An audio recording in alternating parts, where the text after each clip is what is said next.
Well, friends, Donald Trump's right-hand man, Allen Weisselberg, is headed back to prison, back to Rikers Island, because Weisselberg just pleaded guilty again rather than have to tell the truth about the crimes of his boss, Donald Trump. Let's talk about that, because justice matters.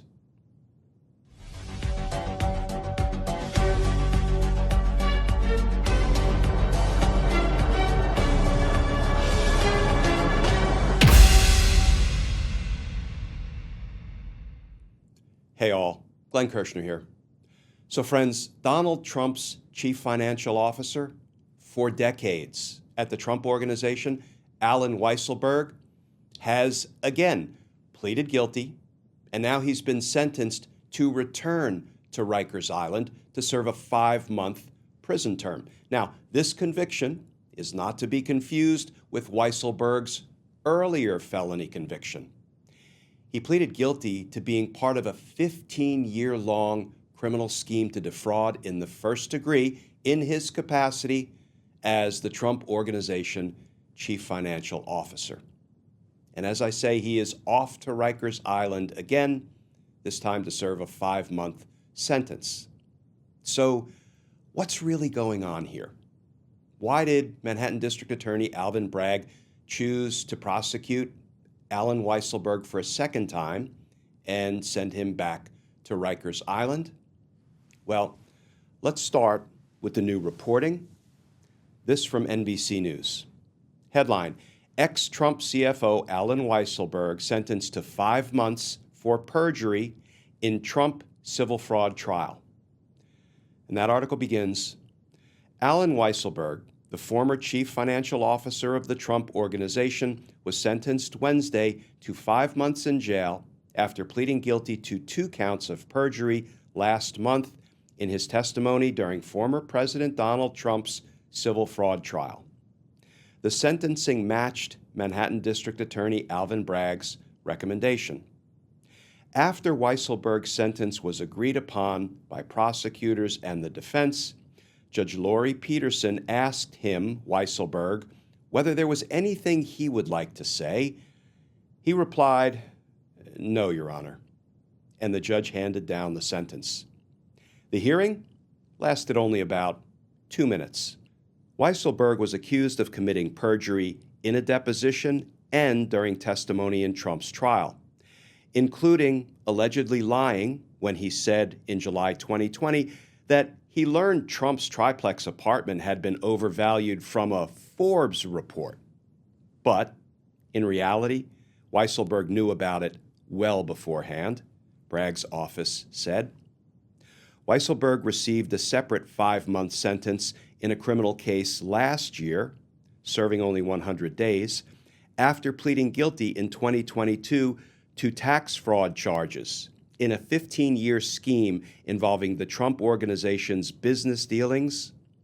He agreed to pay nearly $2 million in taxes, interest, and penalties for allegedly dodging tax payments on $1.7 million of his income with off-the-books benefits, including tuition for his grandkids, a luxury apartment, and 2 Mercedes-Benz vehicles.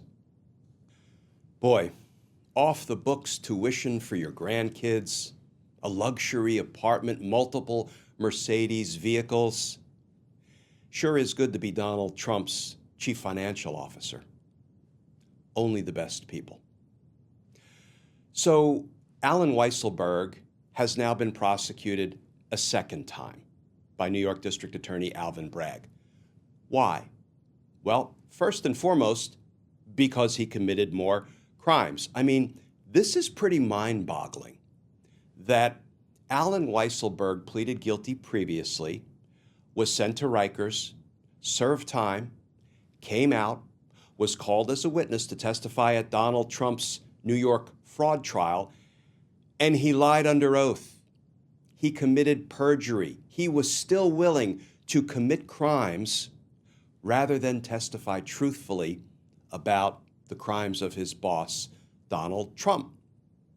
So first and foremost, he's being prosecuted a second time for committing multiple counts of perjury. But frankly, equally important, he's being prosecuted so he will be neutralized as a defense witness in Donald Trump's upcoming criminal trial for interfering in the 2016 presidential election by making hush money payments and then falsifying business records to cover up the true nature of those payments. So let's unpack that a little bit. First of all, Allen Weisselberg could never be called as a prosecution witness at Donald Trump's upcoming criminal trial. Why?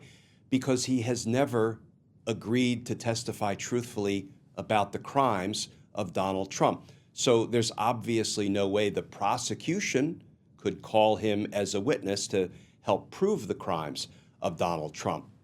However, perhaps the defense might try to call Allen Weisselberg in Trump's defense, saying, Donald Trump never committed any crimes, never did anything wrong, even though I, as his chief financial officer, was involved in a 15-year-long criminal scheme to defraud during my time at the Trump Organization. Oh, no, Donald Trump didn't do anything wrong, and he didn't know anything about what I was doing. You know, that might not be all that convincing, might not be all that credible, but the defense could certainly consider calling Allen Weisselberg as a defense witness to try to help out his old boss, Donald Trump. Friends, remember when we heard that covert audio recording made by Michael Cohen of his conversation with Donald Trump when they were putting together this, crooked hush money payment scheme to try to hide that information from the American voters before the 2016 election? We heard that audio recording, almost on an endless loop in the news over and over again.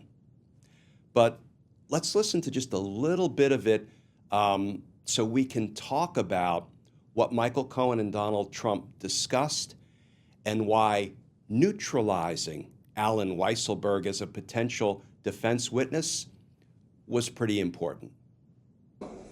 I need to open up a company for the transfer of all of that info regarding our friend David, so that I'm going to do that right away. I've actually come up and I've spoken to Allen Weisselberg about how to set the whole thing up with funding.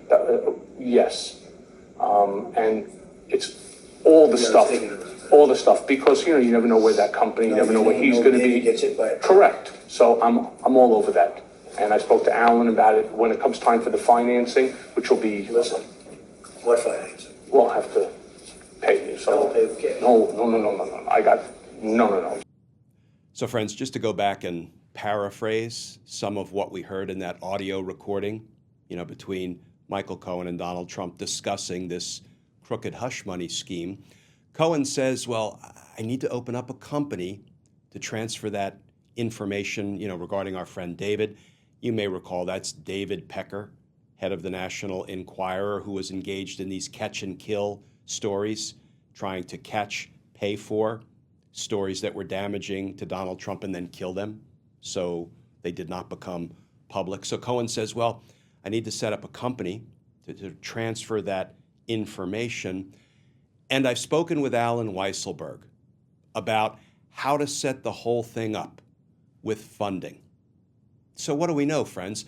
We know that Allen Weisselberg was in the conspiratorial loop. And once the jurors at Donald Trump's upcoming criminal trial hear that audio recording, and they will, the first thing they will think to themselves is, oh, well, then I guess we'll probably hear from Allen Weisselberg as a witness who can testify and either corroborate, support what Michael Cohen is saying on that tape, or contradict, undercut what Michael Cohen is saying on that tape. But the minute they hear Michael Cohen tell Donald Trump, I set it up with Allen, he told me how to set this whole thing up to, basically run these dirty hush money payments through a sham company to hide the true nature of them, the jurors are going to expect to hear from Allen Weisselberg.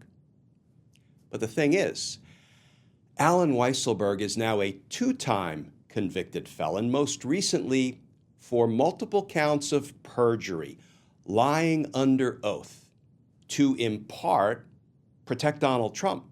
Right? He has been unwilling to testify about the crimes of Donald Trump, and he is presently serving time at Rikers for lying, for committing perjury. So how credible a witness would Alan Weisselberg be? Obviously, the prosecutors won't put him on the stand. He's never told the truth about the crimes of Donald Trump. In fact, he lied at Donald Trump's New York fraud trial.